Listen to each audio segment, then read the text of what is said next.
Hello, Mark Sabatella here.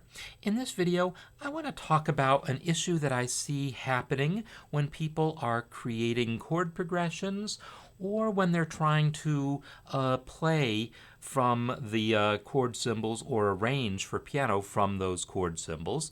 And I'm going to show you a couple of the problems that I see and then the solutions. And it basically has to do with a confusion between inverting a chord or the inversion of a chord versus voice leading. So let's take a look at one example. Here I have a 2-5-1 chord progression in the key of G, and I'm playing it with all the chords in root position in my left hand.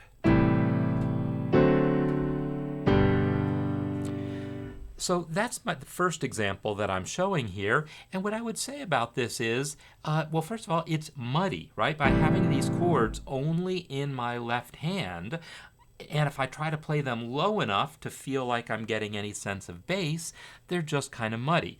And by playing them all in root position, and only in my left hand, the voice leading is terrible. My entire hand is having to jump. It's not comfortable to play, and it's not going to sound very smooth. So the first thing that people often think of as a way of solving that is to use inversions of the chord. And so you might try to play something like this.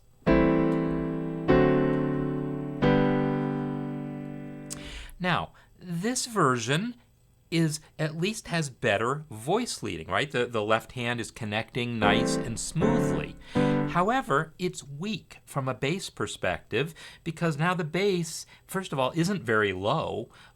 We don't have any really solid low notes in the bass. And also, the inversions aren't really helping with the sense of the chord. We're not... The root position chord is often just a stronger chord. Inversions can be useful for creating stepwise bass lines in certain places, but they're not to be, it's not something that you would want to use all the time just to get good voice leading everywhere else. More often, we're going to want to have the upper voices or the inner voices have nice smooth voice leading, while kind of divorcing the bass part from that and letting it play roots. And we're not going to be able to do that if we play the entire chord all at once in the left hand. So I'm going to show you a couple of better solutions. Here's one in which I basically spread the notes out between my hands in kind of an SATB type of arrangement. In this version, I have the good voice leading. Each of the voices here is moving by step, except the bass, which is outlining the roots, which is mostly what I want. So by spreading the notes between the hands, I can have the root position that I want most of the time, but let all the other voices have good voice leading. Another solution is to play the entire chord in the right hand other than the root, and let the root be in the left hand, and if I do that, I can actually let the root go even lower. I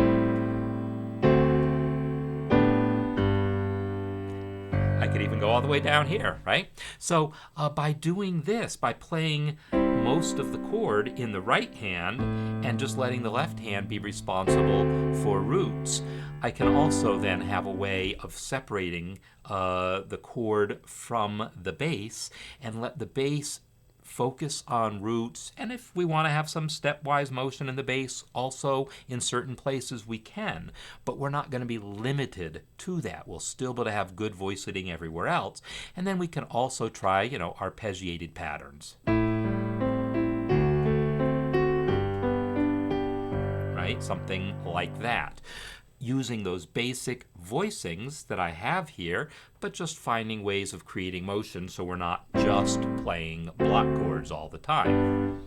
So this has been kind of a review of a common couple of mistakes that I see people writing or playing, either having your voicings too muddy and bad voice leading as a result of keeping everything in the left hand, or weakening the chord progression, weakening the bass by using inversions in places where they're not really called for. And the solution is going to be to kind of separate out the bass from the rest of the chord, letting the bass do what the bass needs to do, which is focus on roots, and letting the rest of the chord stay in the vicinity of middle C and have nice, smooth voice leading.